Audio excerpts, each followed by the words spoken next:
नमस्कार, मैं अम्बे वर्मा और आप देख रहे हैं इंडिया टीवी न्यूज। तो चलिए आगे बढ़ते हैं कुछ खास खबरों की ओर। बीजेपी प्रवक्ता सुमित शशांक का बड़ा बयान। मुख्यमंत्री नीतीश कुमार के बयान को लेकर क्या कुछ कहा। इंडिया महागठबंधन पर, साथ ही मोतिहारी लोकसभा सीट को भी लेकर कह डाली बड़ी बात। देखिए इंडिया टीवी न्यूज पर एक्सक्लूसिव विशाल वैभव के साथ पटना से।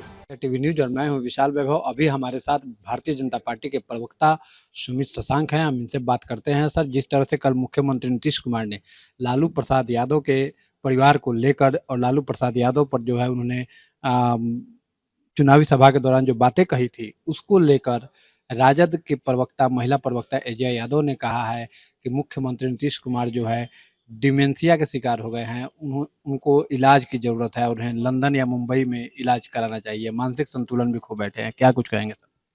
देखिए, मानसिक संतुलन जो है वो किसका खोया है वो पूरा बिहार जानता है कि लालू जी किस प्रकार से मानसिक संतुलन खो चुके हैं। और वो आज आज से तो मानसिक संतुलन खोए नहीं है। जब से आदरणीय प्रधानमंत्री नरेंद्र मोदी जी के दौरे बिहार में होते जा रहे हैं तब से उनका मानसिक संतुलन जो है वो खराब हो गया है।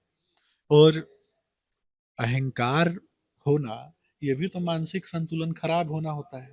तो इनका तो अहंकार ऐसा रहा कि जिस काल में बिहार में हत्या, अपहरण, लूट और बलात्कार की न जाने कितनी अनंत असंख्य कहानियां जो हैं वो पूरे बिहार ने देखी है।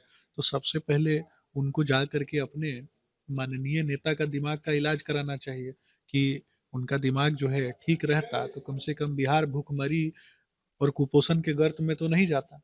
माननीय मुख्यमंत्री नीतीश कुमार जी ने जंगल राज के खिलाफ भारतीय जनता पार्टी के साथ मिलकर के लड़ाई लड़ी। और आज एक अभिभावक की तरह जब वो पूरे बिहार को का ध्यान रखते हैं, बिहार के लिए चिंता करते हैं, बिहार की तरफ बोलते हैं। आपने देखा होगा कि विभिन्न मंचों से जब भी वो बोलते हैं तो एक अभिभावक की तरफ एक फीलिंग आती है। लेकिन इनको अभिभावक नहीं समझ में आता है, इनको तो सिर्फ गुंडा पार्टी का मुखिया समझ में आता है। तो जो गुंडा पार्टी के मुखिया हैं उनको किस जेल में भेजना है इस पे चर्चा होनी चाहिए। और बिहार के भविष्य पे चर्चा होनी चाहिए। एक मंच के माध्यम से उसके पे नीचे खड़ा हुआ व्यक्ति एक दलित माँ को गाली देता है, ये नहीं समझ में आता है क्या? कैसे ऐसे जो प्रवक्ता और ऐसे नेता जो हैं घर जाके कैसे अपनी माँ से आंख मिला पाते होंगे कि उनके मंच के नीचे खड़े होकर के एक माँ को गाली दी जाती है और ये लोग घर जाके और वो वैसे ही लोगों को बचाने का काम करते हैं। तो ये घर जा करके अपनी माँ से कैसे आंख मिला पाते हैं? ये जवाब देना। इसको तो लेकर सर कहा जा रहा है कि ये विरोधियों की साजिश है। इस जो राजद के लोगों का कहना है, मीसा भारती ने भी कहा कि विरोधियों की साजिश है।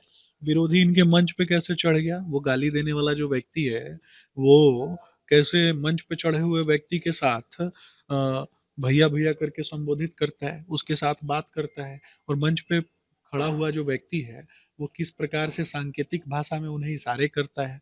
और स्वयं लालू जी के सुपुत्र और राबड़ी जी के सुपुत्र मंच पर थे। और मंच पे वो डिप्टी सीएम पहले रह चुके हैं। डिप्टी सीएम के अलावा, पूर्व डिप्टी सीएम के अलावा वो नेता प्रतिपक्ष भी है। क्या इतना कमजोर है आरजेडी का मुखिया कि किसी माँ को गाली दी जा रही थी और वो खड़ा होके वहां सुन रहा था? ये तो मौन समर्थन करना हुआ ना। एक माँ को गाली देने वालों का मौन समर्थन एक तरीके से गाली दिलवाना होता है। तो गरीब और दलित इसका जवाब देंगे।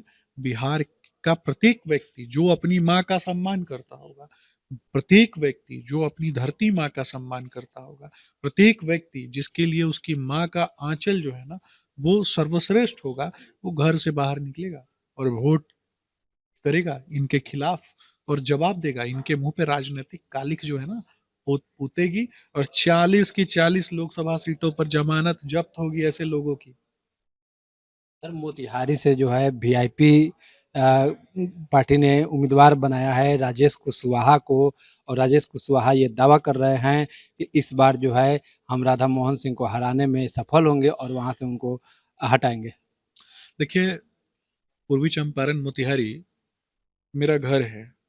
और पूर्वी चंपारण मोतिहारी के जो लोग हैं ना इतने परिपक्व हैं और इतने जागरूक हैं अपने वोट के लिए, और भारतीय जनता पार्टी से अटूट प्रेम और स्नेह उनका है आदरणीय प्रधानमंत्री नरेंद्र मोदी जी के व्यक्तित्व में उनका इतना विश्वास है कि ऐसे लोगों को वो कभी वहां से जिताने का काम नहीं करेगी। ऐसे लोग जो हैं वो 4 लाख प्लस वोटों से, ये वीआईपी के जो उम्मीदवार हैं वो हारेंगे।